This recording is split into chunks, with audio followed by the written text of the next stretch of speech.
Assalamualaikum warahmatullahi wabarakatuh.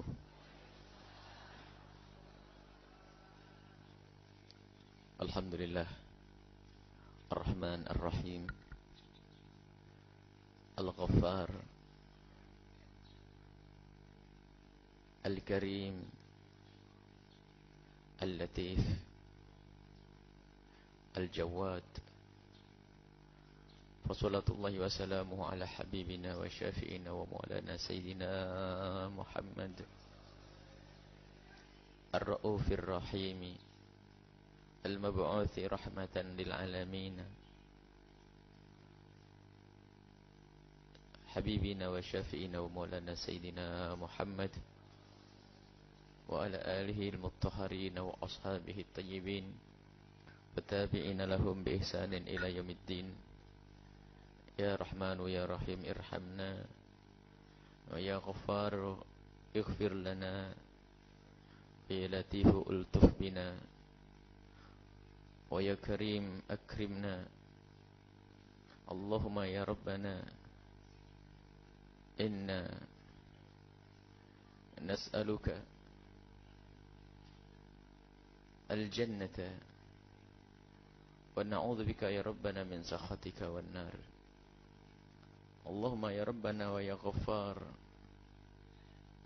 nastaghfiruka wa tub alaina innaka antat tawwabur rahim warhamna innaka antar rahmanur rahim.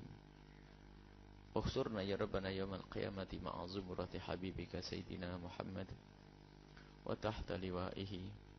Allahumma ya Rabbana rizukna taubata qabla al-maut wa syahadata 'inda al-maut wal jannata ba'dal maut. Amma ba'du. Para hadirin hadirat, para pemirsa, para pendengar dimanapun anda berada, alhamdulillah kemudahan diberikan oleh Allah kepada kita untuk terus istiqamah di dalam kita meniti jalan keridhaan Allah, agar kita semakin dekat kepada Allah, semakin dekat kepada Nabi Muhammad sallallahu alaihi wasallam. Nabi Muhammad rahmat, yang dekat kepada Nabi Muhammad akan dilimpahkan kepadanya rahmat, akan mendapatkan rahmat, dan Allah adalah pemberi rahmat. Yang dekat kepada Allah akan senantiasa diberi oleh Allah rahmatnya. Dan begitu sebaliknya, yang melanggar Allah, menjadikan Allah murka, akan menjadi sebab mereka mendapatkan hukuman dari Allah subhanahu wa ta'ala. Dan kesadaran makna inilah yang dihadirkan oleh Imam Nawawi dalam bab khauf dan roja, yang sampai hari ini kita belum selesai membaca hadis-hadis tentang itu. Dan banyak sekali yang didatangkan riwayat-riwayat tentang ar-roja dan khauf. Karena begitu pentingnya dua hal tersebut. Dan pada pagi hari ini kita masih di dalam pungkasan babur raja. Menumbuh, suburkan rasa berharap kepada Allah subhanahu wa ta'ala. Mengharap kepada zat yang maha kuasa, yang bisa merubah semua hambanya, bisa mengampuni hamba-hambanya. Berharap agar kita tidak menjadi orang yang putus asa. Di sisi lain pada pertemuan yang lalu, kita pun harus menguatkan rasa takut kita kepada Allah yang maha kuasa untuk menyiksa hamba-hambanya. Baik, kita pungkasan hadis ini diriwayatkan dari Abi Musa al-Asy'ari radhiyallahu anhu. Diriwayatkan dari Abu Musa al-Asy'ari radhiyallahu anhu. Anin Nabi sallallahu alaihi wasallam, dari Nabi Muhammad sallallahu alaihi wasallam. Qala, beliau bersabda, "Idza aradallahu ta'ala," jika Allah subhanahu wa ta'ala menghendaki rahmata ummatin, memberikan rahmat kepada satu ummah, qabada nabiyaha qablaha, Allah akan ambil nabinya sebelum umat tersebut. Nabinya diwafatkan terlebih dahulu. faj'alahu laha farata. Sehingga dengan wafatnya Nabi tersebut akan menjadi tabungan kebaikan yang disimpan seperti tabungan. Wasalafan, simpanan baina yadaiha untuk umat tersebut. Wa idza arada halakatan, jika Allah menghendaki kehancuran,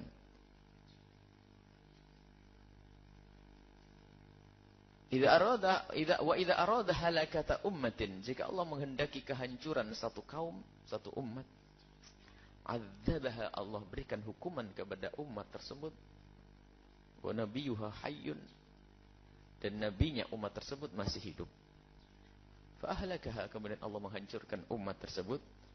Wa huwa hayyun yanzur, sementara nabinya menyaksikan kehancuran tersebut. Fa aqarra ainahu, Allah akan menjadikan senang hati nabi tersebut bihalakiha, dengan kehancuran umatnya. Hina kadzabuhu, tatkala mendustakan nabi tersebut. Wa asaw amrahu, dan melanggar perintahnya. Rawahu Muslim. Hadis ini diriwayatkan oleh Imam Muslim rahimahullah taala. Tanda umat yang dicintai oleh Allah adalah jika umat tersebut tidak diberi hukuman bencana musibah di saat nabinya masih ada. Dan itu tidak pernah terjadi pada umat Nabi Muhammad sallallahu alaihi wasallam. Akan tapi ini terjadi pada umat-umat terdahulu. Dalam riwayat ini Nabi ingin menunjukkan bahwasanya kita ini adalah umat pilihan, umat yang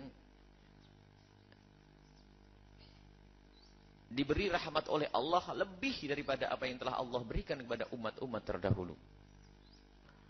Kaum Nabi Lot di balik bumi dan gunung diangkat di atas kepala mereka.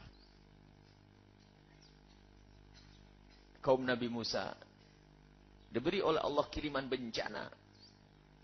Binatang-binatang masuk ke kolam-kolam mereka sehingga mereka tidak bisa memanfaatkan air minum dan sebagainya. Banyak musibah-musibah yang dikirimkan oleh Allah kepada mereka. Dan nabi-nabi terdahulu, bagaimana Nabi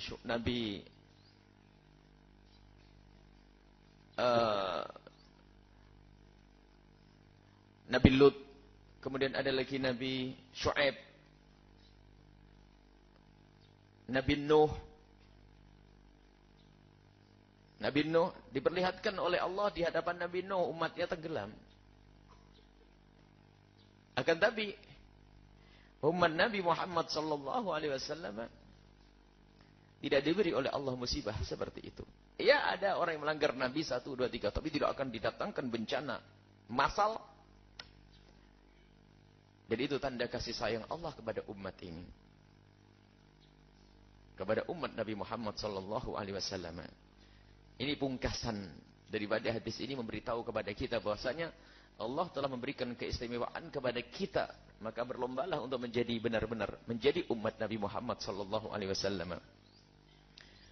Dan Nabi sallallahu alaihi wasallam bahkan tidak akan rela jika umatnya itu tersiksa.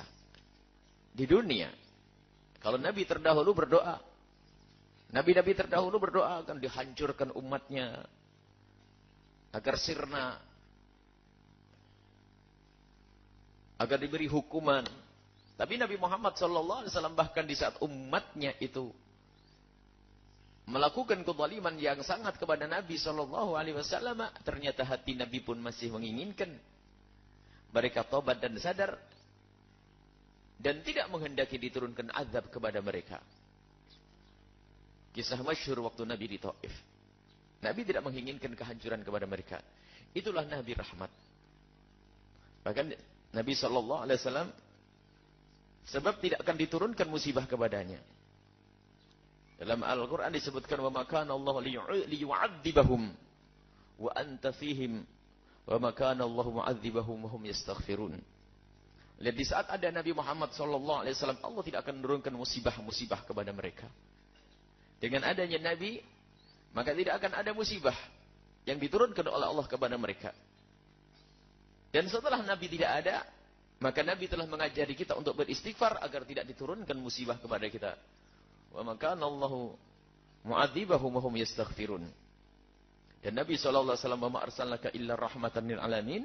Nabi Muhammad sallallahu alaihi wasallam diutus adalah rahmat untuk semesta. Bukan sekedar untuk bangsa manusia, akan tapi itu alam dan semuanya. Itulah Nabi Muhammad sallallahu alaihi wasallam. Baik, kita ini pungkasan daripada babur raja. Sekarang masuk babu fadlir raja'i, bab tentang keutamaannya berharap kepada Allah. Agar kita selalu berharap kepada Allah. Kalau Allah Ta'ala ikhbaran anil abdi salihi, Allah memberikan kabar, berita tentang seorang Nabi.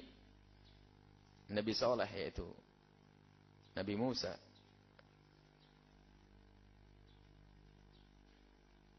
Seorang hamba yang soleh. Seorang hamba yang soleh, Sayyidina Musa alaihissalam.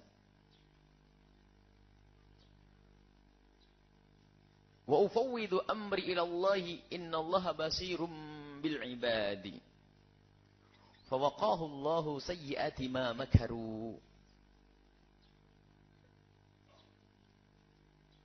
Dikisahkan dalam Al-Quran bahwasanya hamba yang soleh tersebut, ufawwidu amri, aku serahkan urusanku kepada Allah. Ilallah. Innallaha basirum bil ibadi. Allah Maha tahu tentang keadaan hambanya, keadaan hamba-hambanya. Fawaqahu Allah, kemudian Allah menjaganya dan melindunginya, sayyiati ma makaru, dari kejahatan musuh-musuh yang akan membuat tipu daya kepadanya. Nah, di sini ada pertolongan dari Allah Subhanahu wa ta'ala. Allah akan berikan pertolongan, Allah berikan bantuan. Akan tapi bantuan ini Allah berikan setelah adanya penyerahan dari hamba tersebut kepada Allah. Dan tidak akan menyerahkan urusannya kepada Allah kecuali setelah ada keyakinan di dalam dirinya bahwasanya Allah memang zat yang pantas untuk diharap untuk memberi pertolongan kepadanya. Makanya menyerahkan kepada Allah ini terlebih dahulu harus kita dahulukan daripada mendahului daripada pertolongan itu. Jadi yang banyak menyerahkan urusannya kepada Allah Subhanahu wa ta'ala, maka dia pun yang bakal banyak mendapatkan pertolongan dari Allah Subhanahu wa ta'ala. Itu dalam bab lain disebut bab tawakal ada. Jadi kalau seseorang itu datang kepada seorang manusia misalnya, ingin minta bantuan, itu sebetulnya itu secara otomatis. Secara otomatis itu sudah ada di dalam benak dan pikirannya bahwasanya orang itu adalah bisa membantuku. Dalam dugaan paling tidak. Dia bisa membantu. Kemudian setelah itu menyerahkan, saya punya masalah begini-begini, dan dia punya kemampuan untuk membantu. Nah, kalau tidak membantu kita ini, pertama adalah salah alamat. Contoh, kalau kita datang kepada seseorang yang kita yakin tidak akan bisa membantu, kenapa kita minta bantuan kepadanya? Kita akan minta bantuan kepada orang yang tidak akan bisa membantu kepada kita. Bagaimana? Manusia ini kita membuat contoh saja. Jadi kalau kita datang kepada seseorang minta bantuan, tentu dalam dugaan kita dia akan bisa membantu. Kemudian adab kita dengan dia itu bagaimana? Kita prasangka baik dulu dong dengan dia. Kalau dari awal, orang kayak begini gak bakal bisa bantu. Kira-kira gimana? Marah dia, kurang ajar bener, sudah datang begini bilang aku gak bisa bantu. Nah gitu ya.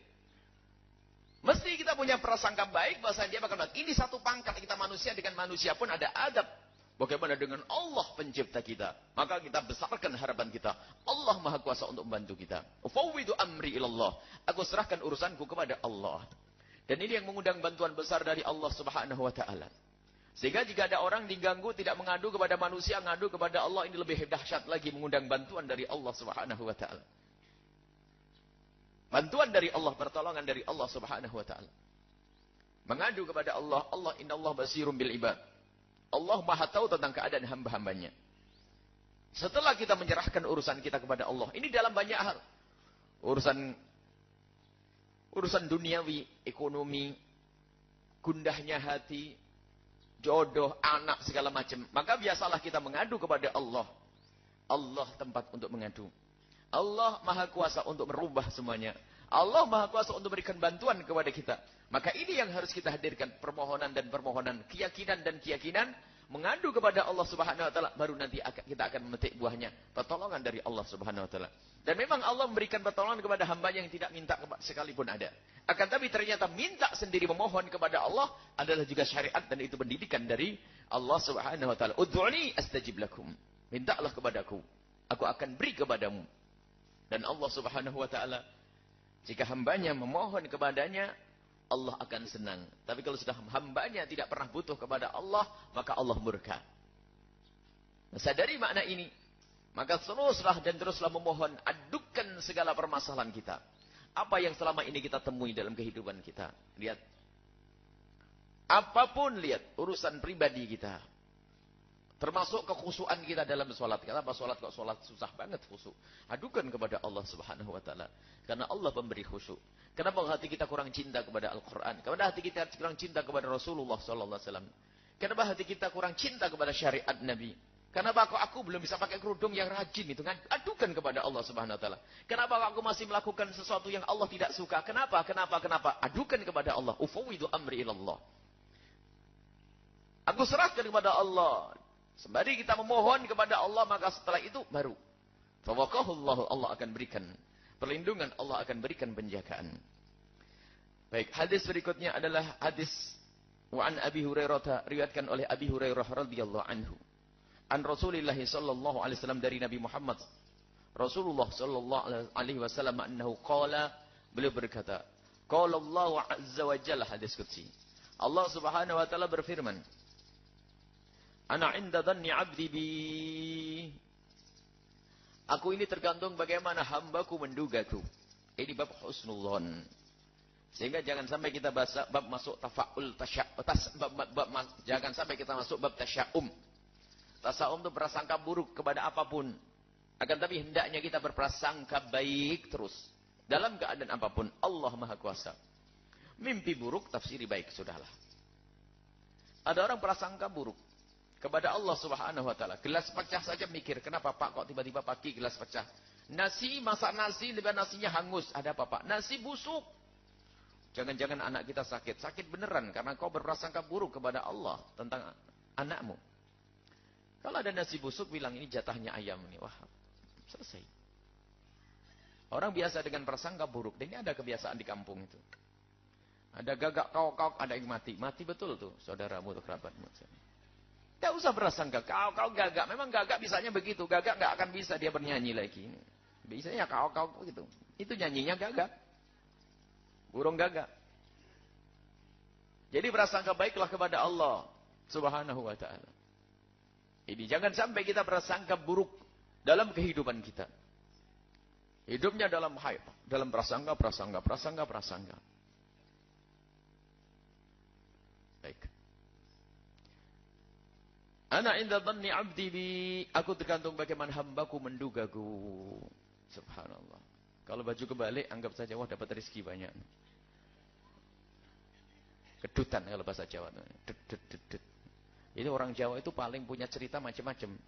Ini, wah ini duitnya hilang nanti. Oh hilang beneran. Apa ini?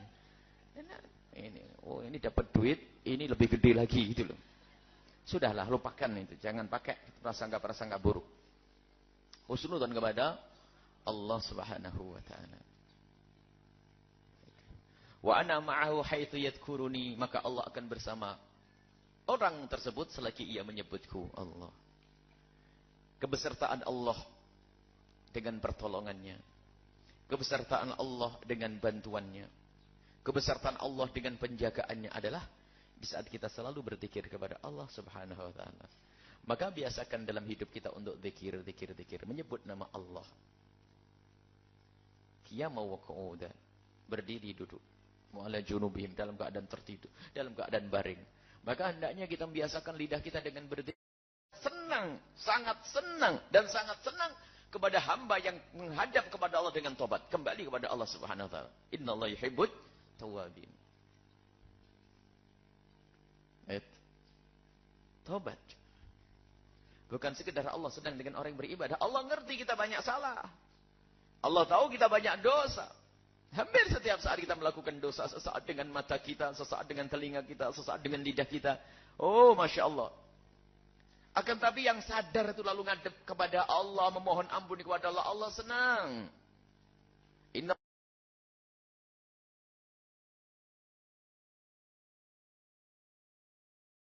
Allah senang dengan orang yang selalu meningkatkan tobatnya. Dan terus bertobat, tidak tobat sekali lalu beres, tidak. Terus bertobat dan bertobat dan bertobat dan bertobat. Itu senang Allah. Man taqarraba ilayya shibra. Barang siapa yang mendekat kepada aku sejengkal, maksudnya kita merindu Allah, kita menuju kepada Allah, kita ingin mendekatkan diri kepada Allah seperti ini. Kalau digambarkan seandainya kita melangkah 1 jengkal saja. Ini gambaran, maksudnya apa? Allah akan beri lebih banyak. Taqarrabtu ilaihi dhira'an, aku akan mendekat kepadanya 1 dhira'. Ini sejengkal, ini 1 dhira'. Berarti apa? Usaha kita akan dibalas oleh Allah lebih daripada usaha kita. Selalu itu. Wa man taqarraba ilayya dhira'an, barang siapa yang mendekat kepadaku 1 dhira', maksudnya perjuangannya untuk mendekat kepadaku akan aku balas lebih dari itu. Taqarrabtu ilaihi ba'an, maka aku akan mendekat kepadanya dengan depa. Dari 1 dhira', 1 ba'. Jadi yang pertama sejengkal, 1 dhira', tambahan. Jadi artinya gambaran usahanya kalau kita mendekat kepada Allah, Allah akan mendekat kepada kita lebih lagi. Dan kedekatan Allah namanya pertolongan Allah subhanahu wa ta'ala. Wa idza aqbala ilayya yamshi, kalau seandainya hambaku itu mendekat kepadaku dengan berjalan, aqbaltu ilaihi uharwil, aku akan menuju kepadanya dengan lari-lari kecil. Maksudnya apa? Hambaku berjalan, aku lari. Jadi maksudnya apa? Apa yang Allah berikan lebih daripada apa yang dilakukan oleh seorang hamba. Jadi balasannya tetap lebih.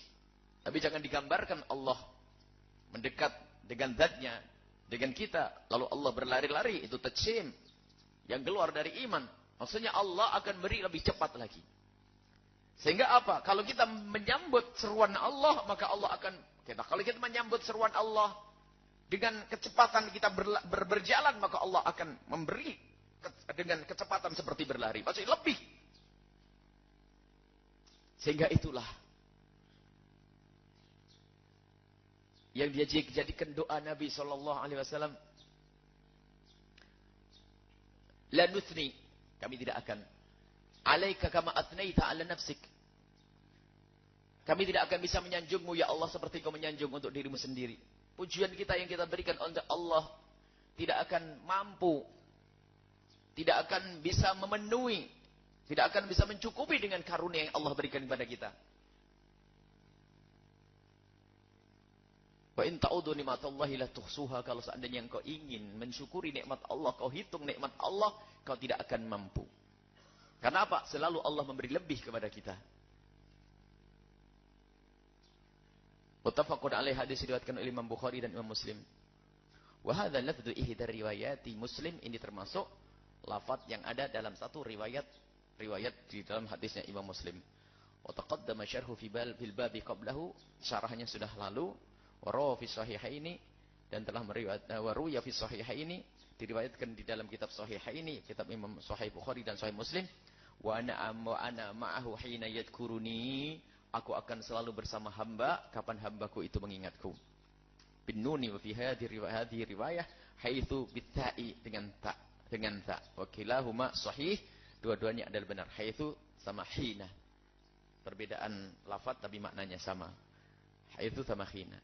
Ketahuilah bahwa ini menjelaskan, Allah berfirman menjelaskan bahwasanya kalau engkau mendekat kepadaku, maka aku akan lebih dekat kepadamu. Kalau engkau menuju kepadaku, aku akan lebih cepat menuju kepadamu.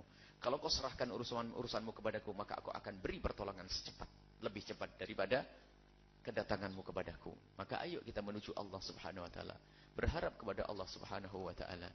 Kemudian hadis berikutnya adalah An Jabir bin Abdullah radhiyallahu anhu, dari Jabir bin Abdullah radhiyallahu anhuma, annahu, sesungguhnya beliau sami'an Nabiy sallallahu alaihi wasallam, mendengar Nabi Muhammad sallallahu alaihi wasallam qabla mautihi, sebelum wafatnya, bi thalathati ayamin, 3 hari. Yaqulu, beliau bersabda, la yamutanna ahadukum illa wa huwa yuhsinu dhanna billahi azza wa jalla.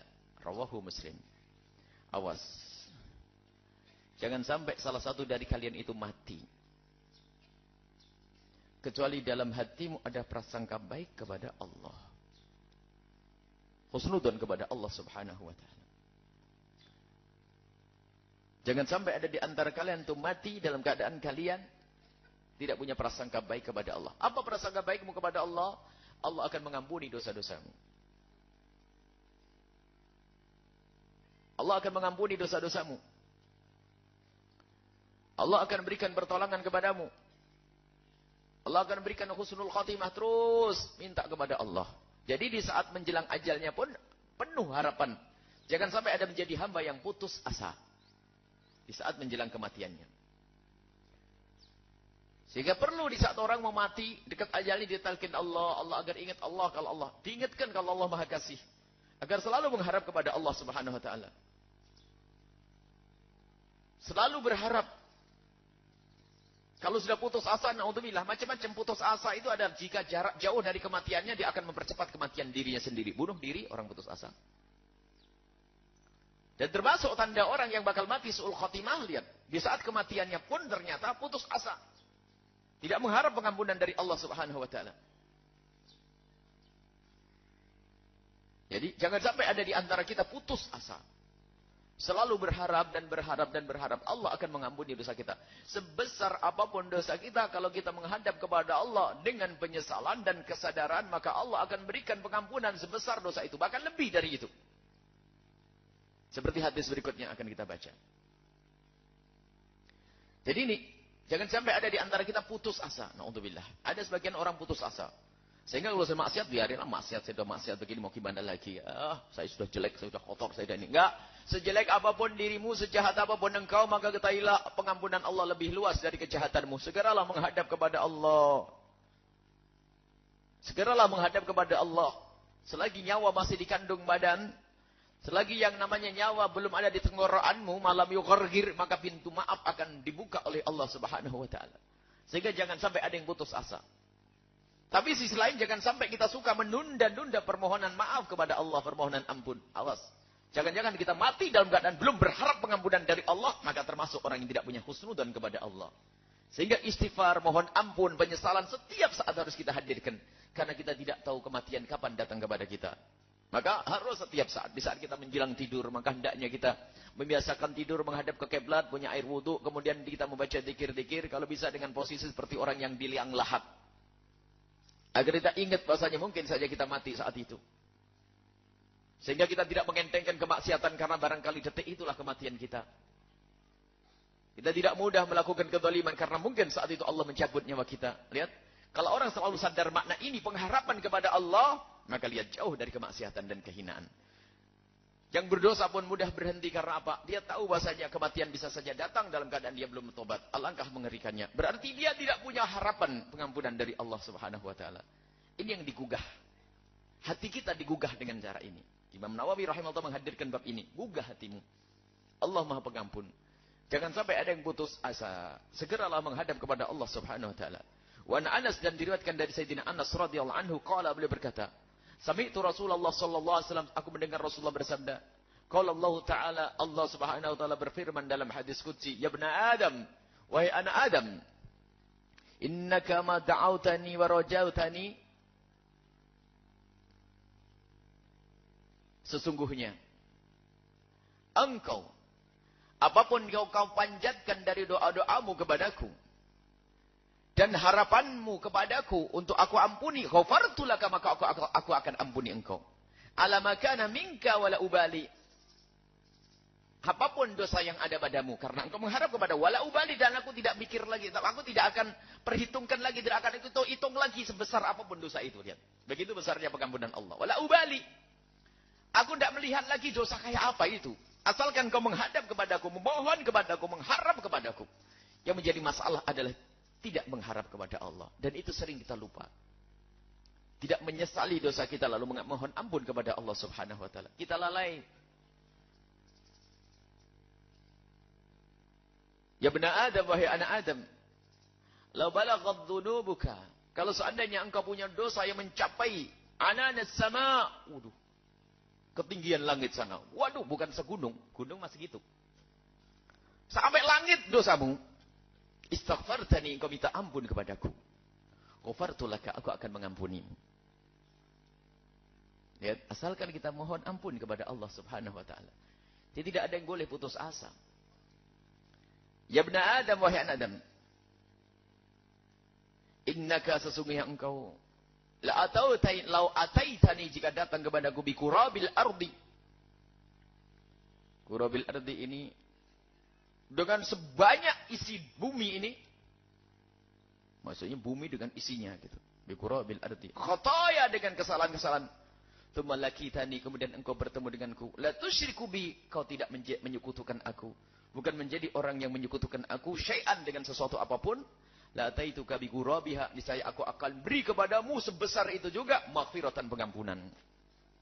Nah ini iman yang paling penting perlu kita jaga.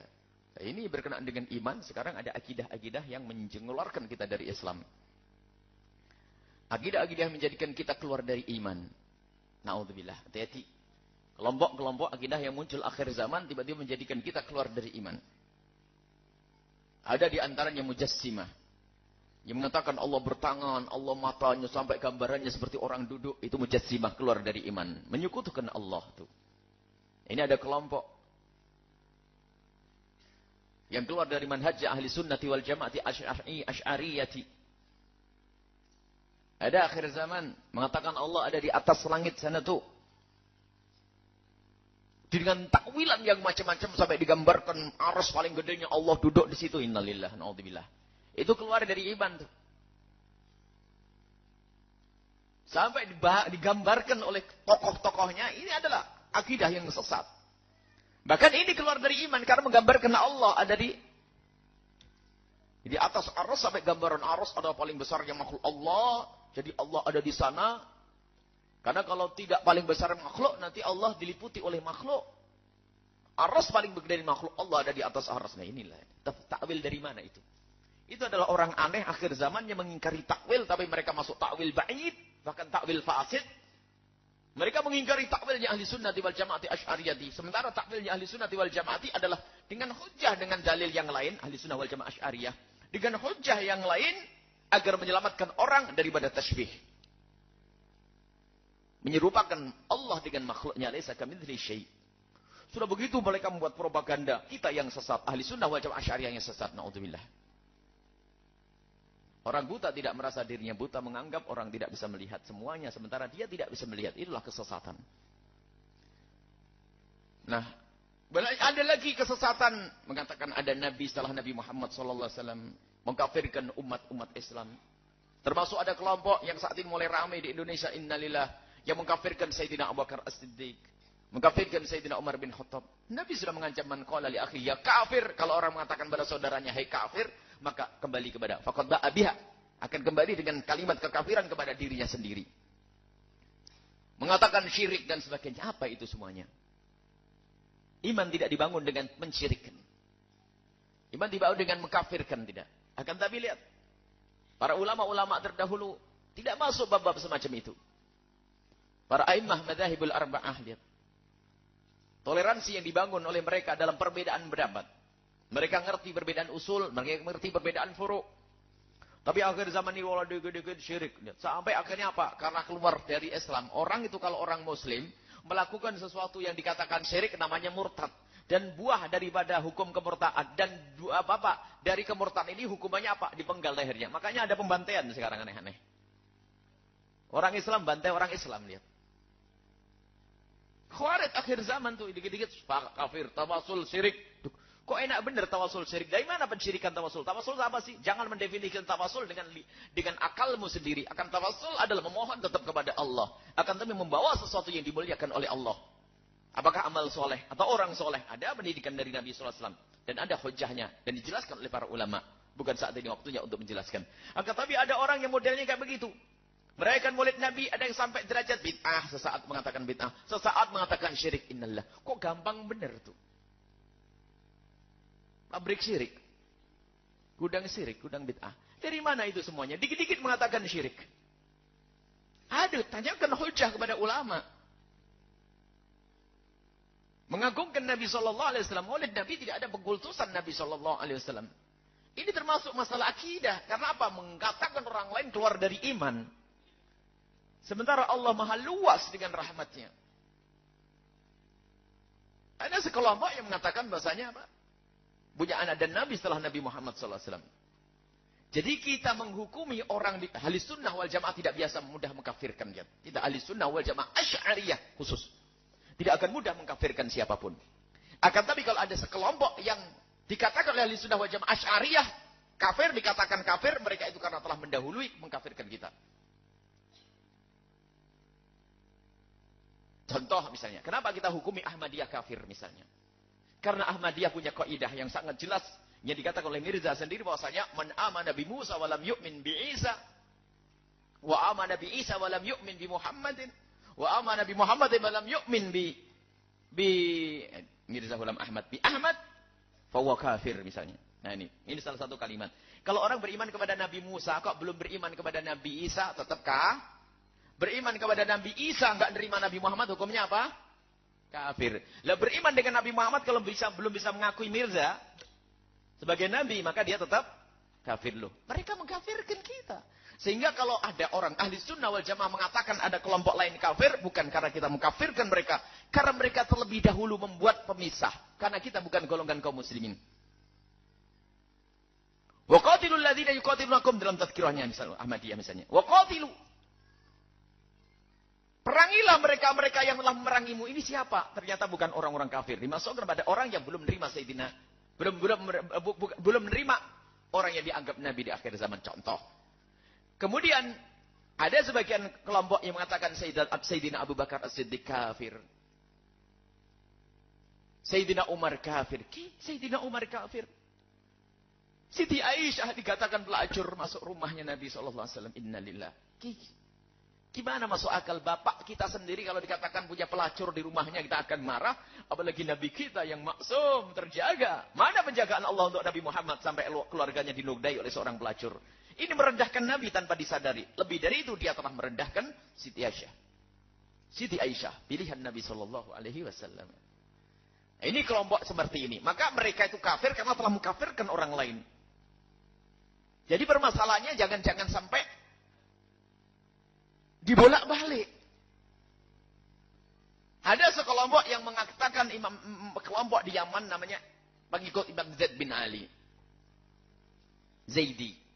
Mereka tidak mengkafirkan, derajat mengkafirkan. Maka ahli sunnah wal jamaah syariah pun tidak mengkafirkan. Karena mereka tidak mengkafirkan. Akan tapi, ini ada orang mengkafirkan Sayyidina Abu Bakar As-Siddiq, Sayyidina Umar bin Khattab, mengkafirkan Sayyidah Hafsah, mengkafirkan Siti Aisyah. Bahkan lihat di buku-buku besar mereka, buku pedoman mereka, buku panduan mereka seperti itu. Dan saat ini ada, hati-hati. Makanya kami kadang heran jika ada sebagian orang yang dikatakan dia tokoh tidak mengerti ini semua itu bagaimana, apa yang dibaca. Jadi di saat ada keputusan kafir itu adalah ditujukan kepada kelompok itulah yang telah mengkafirkan Sayyidina Abu Bakar As-Siddiq radhiyallahu anhu, yang telah mengkafirkan Sayyidina Umar bin Khattab. Makanya mereka mengkafirkan orang-orang yang dekat dengan Nabi SAW. Jadi ada dua kelompok yang aneh, dikit-dikit mengkafirkan. Sebagian mengkafirkan ulama-ulama kita, masalah tawasul, maulid Nabi dan seterusnya. Sebagian lagi mengkafirkan sahabat Nabi. Mereka bukan golongan kita sudah, bukan golongan ahli sunnah wal jamaah. Ini adalah golongan-golongan ekstrim. Yang akan buah dari itu semua ada pembantian. Karena apa? Hukum orang keluar dari iman adalah dibantai. Nah, makanya begitu mudah mereka mengatakan kafir. Hati-hati. Kalau nyekolahkan anak-anak kita di mana? Kalau sudah di situ ada bibit takfiri, mengkafirkan, mensyirikkan, cabut saja. Baik, ini berbahaya sekali. Kemudian di situ ada yang namanya masalah keimanan itu. Itu nomor satu harus dijaga. Dan kita babnya bab roja ya.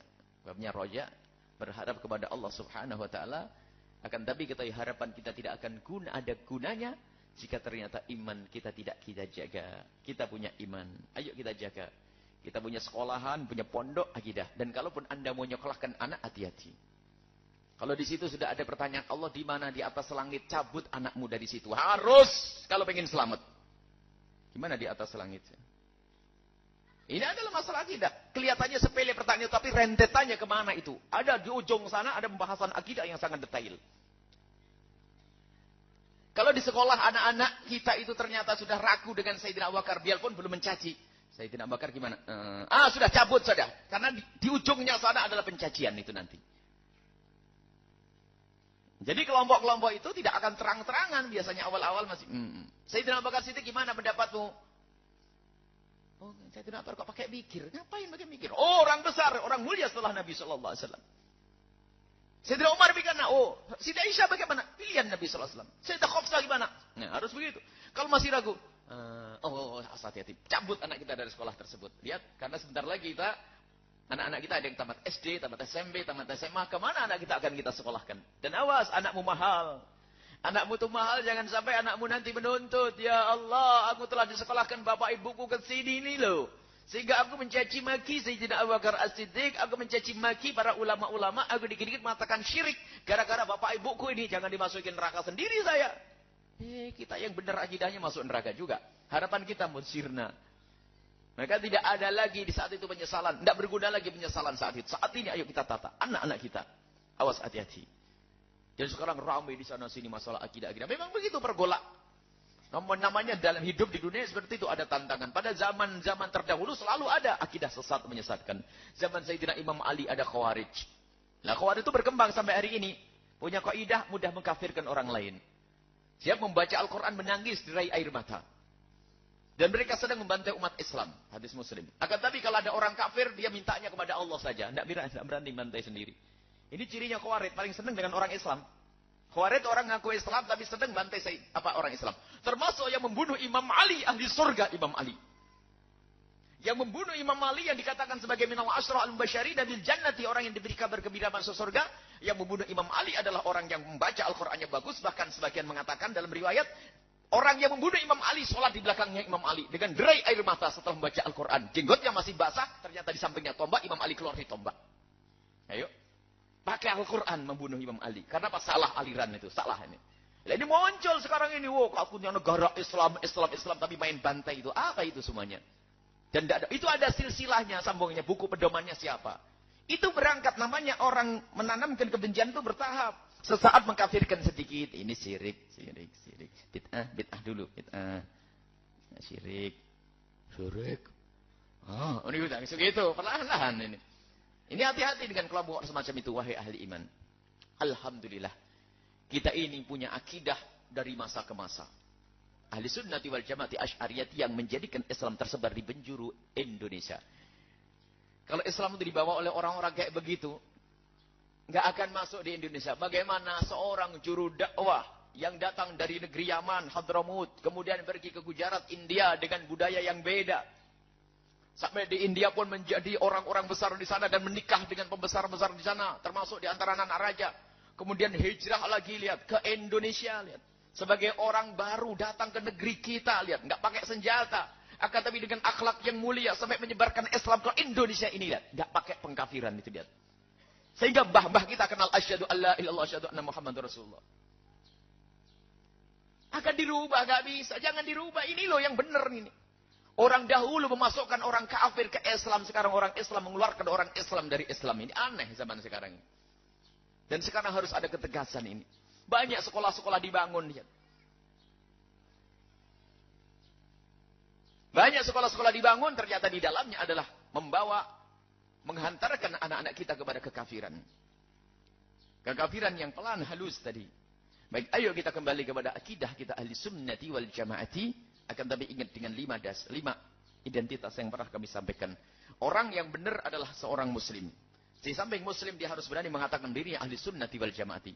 Yang tidak mengambil ahli sunnah wal jamaah, awas. Kalau tidak sesat mereka juga keluar dari iman. Ada yang tidak keluar dari iman tapi sesat. Seperti Mu'tazilah.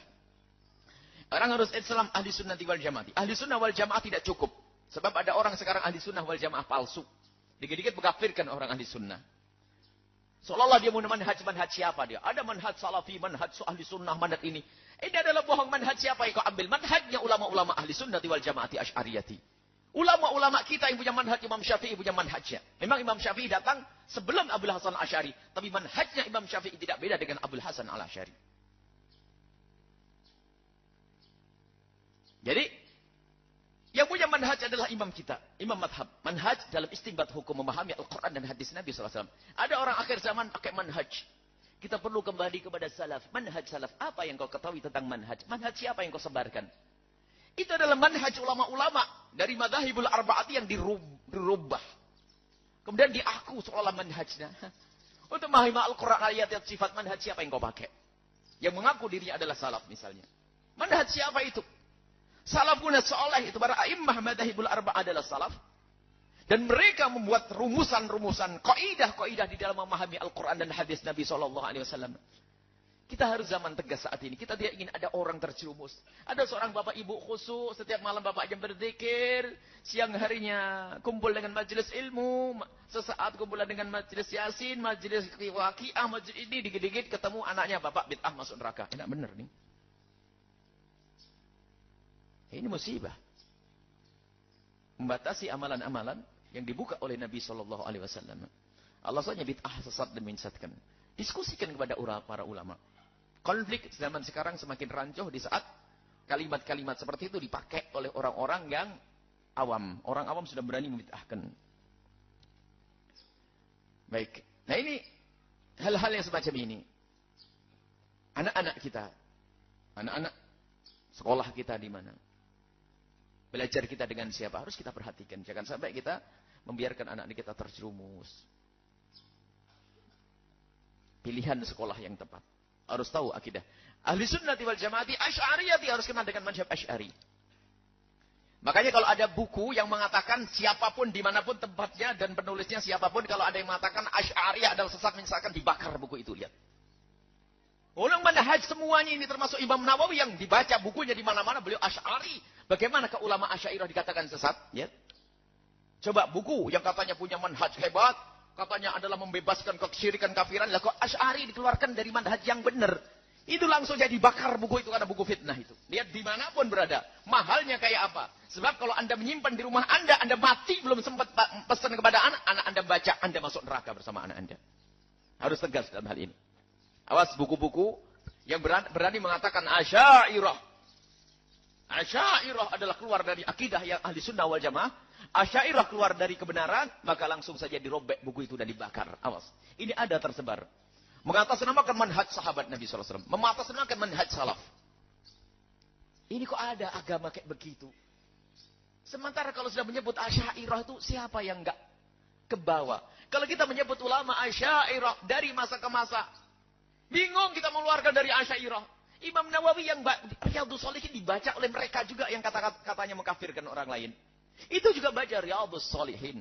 Siapa Imam Nawawi rahimahullah ta'ala? Imam Nawawi adalah orang Asy'ariyul madhab. Dan bahkan Asy'ariyul aqidati.